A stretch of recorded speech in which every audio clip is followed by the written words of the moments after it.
messieurs, bonsoir et bienvenue à votre émission La Parole au quotidien.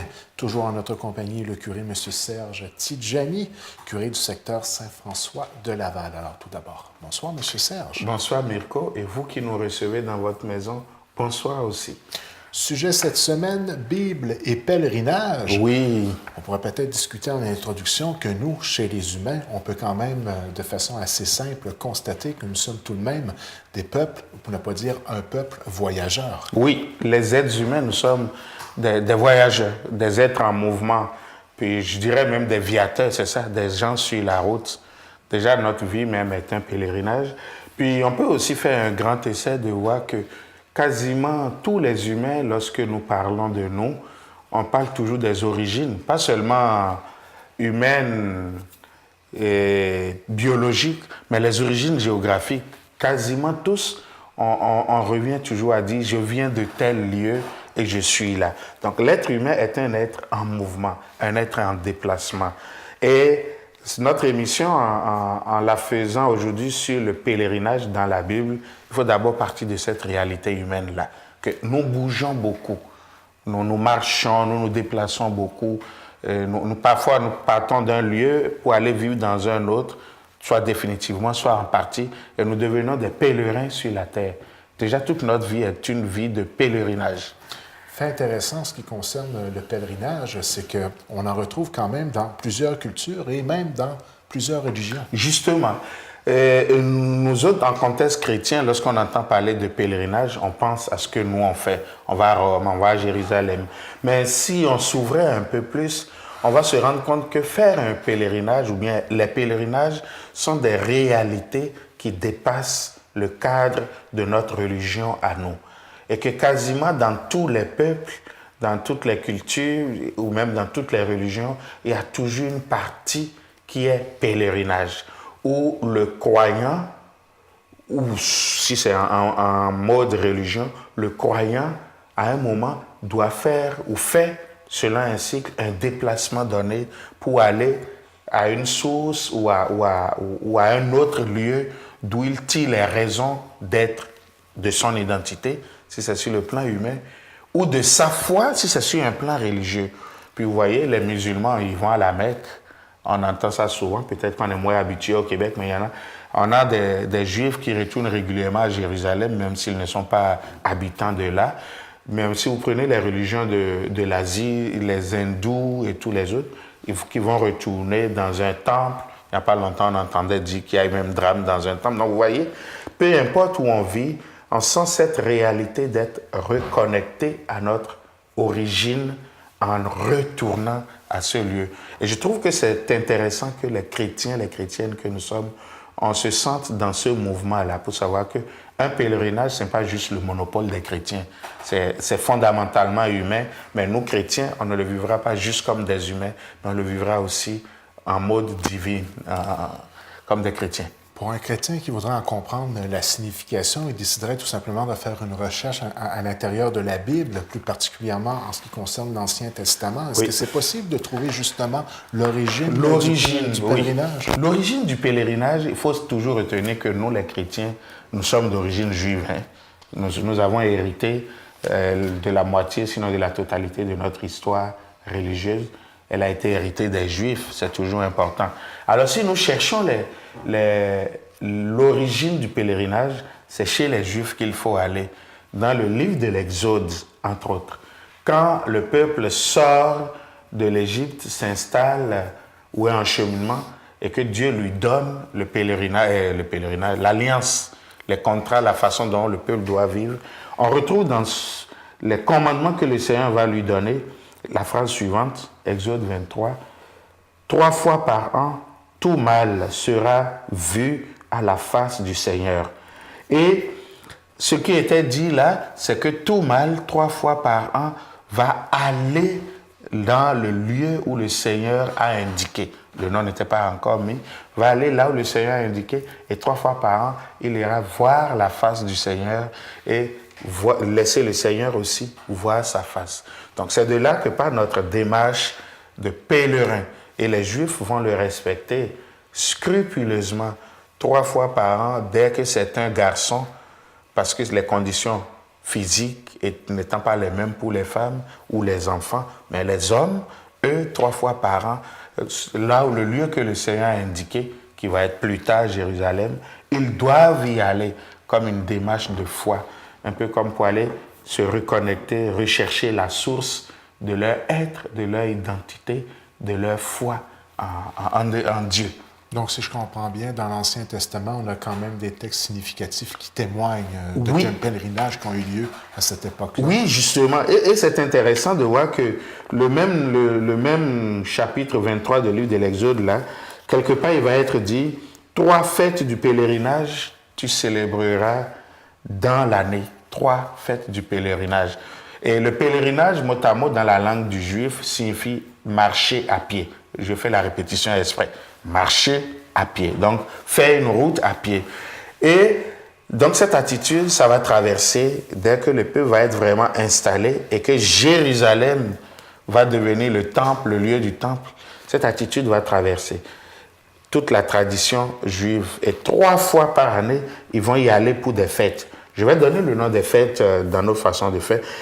Le Pécha, qui est la fête de Pâques, on se déplace à Jérusalem pour la fêter. La fête de Pentecôte, qui est 50 jours après Pâques, chez les Juifs déjà, là, on se déplace. La fête des tentes, qu'ils appellent le Sukkot chez les Juifs, on se déplace. Donc, il y a un certain cycle qui est déjà fait, où 3 fois l'année, le pieux juif retourne à Jérusalem. Et d'ailleurs, c'est dans ce contexte que Jésus va suivre la Passion. Et si vous êtes habitué aux psaumes, ça c'est aussi des textes très significatifs. Il y a une série de psaumes qu'on appelle le psaume des montées. Vous pouvez oublier le nom, mais c'est à peu près les numéros 120 à 134 dans notre Bible. Et si vous prenez ces psaumes-là, vous allez voir que c'est des prières qui sont dites par des gens qui sont en train de marcher, de voyager. Quelle joie quand on m'a dit, nous irons vers la maison du Seigneur. Puis ces psaumes-là, justement, les Juifs les appelaient, ces 14-15 psaumes-là, les psaumes des montées. Parce que c'était le psaume que le Juif chantait quand il est parti de son village pour 2, 3, 4 jours, même une semaine, pour monter à Jérusalem, qui est sur une colline. Donc, c'est le psaume que le Juif chantait pour aller. Alors, l'Ancien Testament témoigne de cette présence du pèlerinage comme un rythme que le croyant a pour retourner, j'allais dire, au centre de Dieu et se refaire. Est-ce qu'il y a des objectifs précis derrière chaque pèlerinage ou c'est toujours des objectifs généraux? Non, je pense qu'il y a 2 gros objectifs précis. Et si j'allais... On a dit, tu célébreras. Donc, le deuxième objectif, je commence par là. Le pèlerinage, c'est la communauté qui le fait, mais c'est toi l'individu qui te présente. Donc, au cœur d'une démarche collective, toi, tu retournes. Comme pour aller, ça c'est la première chose. Le pèlerinage reste une démarche de moi, même si je le fais avec la communauté. Mais la deuxième chose, c'est que la démarche est faite pour le Seigneur. Donc, je m'en vais montrer ma face à Dieu, disons-le comme ça dans le langage humain, et je vais aussi pour que Dieu voie ma face. Donc, voilà les 2 objectifs. C'est pour ça que j'emploie beaucoup le mot de connexion. Le pèlerinage devient comme un lieu de connexion entre l'individu que je suis, qui veut se montrer à Dieu, et Dieu qui rêve de se montrer à moi. Donc, c'est vraiment un lieu de rendez-vous, j'allais ajouter exceptionnel, parce qu'on peut dire Dieu est partout. Mais c'est un lieu par excellence où l'être humain, pour lui-même, va à la rencontre de Dieu et rencontrer Dieu pour Dieu lui-même.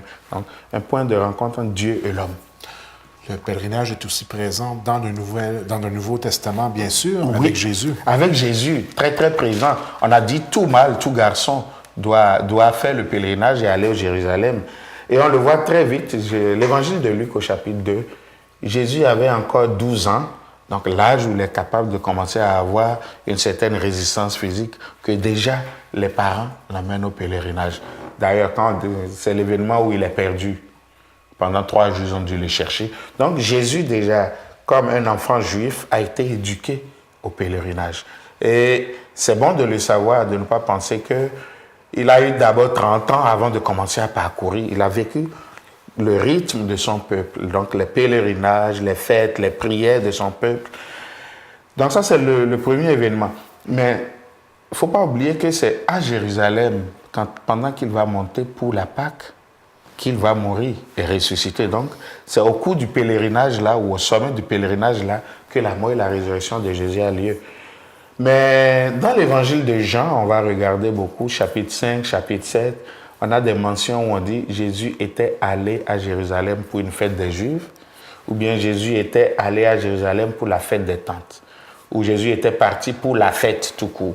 Alors, on voit dans cette description-là que chaque fois que la loi et la pratique religieuse l'exigeaient, Jésus s'insérait dans la vie de son peuple et participait à ces pèlerinages-là au même titre. Et quand il le faisait, ses disciples étaient avec lui, évidemment. Donc voilà, dans le Nouveau Testament, Jésus, lui aussi, a hérité du pèlerinage. Et il n'y a d'ailleurs pas eu de controverse sur cette question, contrairement à d'autres sujets où Jésus a comme pris de la distance. On ne peut pas dire que par rapport au pèlerinage, il a dit que c'était une mauvaise chose. Encore aujourd'hui, à notre époque actuelle, le pèlerinage est toujours d'actualité. Oui, oui. Et le pèlerinage, en son sens spirituel, est beaucoup d'actualité. Déjà, nous les chrétiens, on va faire des pèlerinages dans les lieux qui ont un sens pour nous. Soit un sens historique, soit un sens identitaire, ou même un sens personnel. Quand je dis un sens historique, beaucoup de chrétiens aujourd'hui font encore des pèlerinages dans les lieux saints. À Jérusalem, je ne sais pas si vous aviez suivi les nouvelles de Pâques, on voit les gens qui faisaient encore les chemins de croix à partir de n'importe où dans le monde, qui se retrouvaient à Jérusalem pour faire leur chemin de croix, faire les samedis saints, tout ça. Donc, parce que ça, c'est les lieux saints, les lieux où Jésus a vécu. Donc, un chrétien qui retourne là, c'est comme s'il retournait sur les traces de Jésus. Il y a beaucoup qui vont faire aussi des pèlerinages à Rome, au Vatican, ou même dans la ville de Rome, parce que la ville de Rome est chargée d'histoire pour la chrétienté. Donc, peu importe nos origines, Rome devient comme un point de convergence. Mais on peut multiplier les lieux où les gens vont... Compostelle, est-ce que c'en est un? Qui? Compostelle. Compostelle, justement. Assez populaire, d'ailleurs. Assez populaire, où les gens vont faire plusieurs kilomètres selon le lieu d'où ils parlent, soit d'Espagne, soit de France ou de Portugal. Plusieurs kilomètres, et je sais qu'il y a eu même des gens dans notre région qui l'ont fait. Plusieurs l'ont fait. Donc, ce lieu-là a un sens. Ils vont en un lieu sur les traces de l'apôtre Saint-Jacques, mais c'est surtout le cheminement, le nombre de jours, le rythme, la discipline, et j'ajoute même le dépouillement, l'expérience que les gens vivent. Donc, ça peut être un si long chemin, mais il y a aussi des lieux de pèlerinage chez nous au Québec. Les gens vont aller à Saint-Joseph. Parce que pour nous, ça a un sens avec le frère André. Ils vont aller à Sainte-Anne-de-Beaupré. Ils vont aller au Cap de la Madeleine. Puis plein de lieux comme ça qui ont un sens. Ce qui est important à retenir, c'est que le lieu peut être un lieu officiel. Mais le lieu peut être aussi un lieu qui a un sens à partir de mon expérience personnelle, de ma conviction, de ce que j'ai vu. J'ai entendu des parents qui m'ont dit, depuis X nombre d'années, moi je retourne à Montréal, ou quand je vais à Montréal, je dois aller à l'Oratoire Saint-Joseph, parce qu'il y a telle année, j'avais demandé quelque chose, puis je l'ai eu, ou bien mon enfant était malade quand il est né. Donc, il y a comme une démarche de foi qui est liée au lieu-là. Et il y a comme un lien qui s'est créé entre ce lieu-là. Ce lien pouvant être un lien collectif, c'est le peuple tout entier, et je m'y retrouve, ou un lien personnel. Donc, on a encore plein de lieux de pèlerinage aujourd'hui pour aller vivre cette expérience-là. Ça devient souvent un acte où on se ressource, on prend des ressources. Justement, c'est ça. Ressourcement. Je pense que c'est vraiment l'objectif quand nous décidons de vivre un pèlerinage, qu'il ne faut pas confondre avec un tourisme religieux. Parce qu'un tourisme religieux, je peux aller visiter un lieu. Je n'ai pas besoin d'engager ma foi si je vais aller visiter la Mecque, si je vais aller visiter un temple bouddhiste. Ça n'engage pas ma foi. Mais un pèlerinage engage ma foi et me relie à quelque chose. Et alors, l'objectif pour moi, c'est que en allant faire ce chemin-là, peu importe le nombre de mètres ou de kilomètres, en allant faire ce chemin, je médite en moi, je réfléchis en moi, je cherche un sens à mon être en allant rencontrer l'être suprême. Donc, un cheminement, un chemin qui me remet en lien avec Dieu et qui me donne la source, qui devient la source de mon être. Et durant la période estivale, une occasion très intéressante va se présenter à la population du diocèse de Gaspé. Il y aura un pèlerinage directement dans notre diocèse cette année. Oui, justement, cette année, vous savez, depuis 2005, donc c'est cette fois-ci la 12e édition, il y a un pèlerinage terre et mer qui a commencé dans le diocèse où les gens parcourent une portion du diocèse de la Gaspésie et des îles. Et cette année, ils vont être dans notre secteur. Donc, notre secteur de Saint-François-Laval, nos 5 paroisses, et le secteur qui vient avant nous sur la carte, le secteur de la Seigneurie de Pabot, comme on l'appelle. Et fait très intéressant, lors de notre dernière émission de Reflet d'ici, datée du 28 avril, je crois, nous allons vous recevoir en studio justement pour élaborer sur le projet en tant que tel et donner l'ensemble des détails à la population pour pouvoir s'y inscrire et participer et avoir toute l'information nécessaire. Exactement. Juste retenir pour le moment que après la Saint-Jean et avant le Canada, c'est-à-dire du 26 juin au 2 juillet. Mais on aura le temps de revenir là-dessus. Ce que je partage et je veux que les gens partagent pour le moment, c'est de savoir que aujourd'hui encore, les êtres en mouvement que nous sommes, on peut vivre notre mouvement pour aller rencontrer Dieu et même en rencontrant les autres, rencontrer Dieu.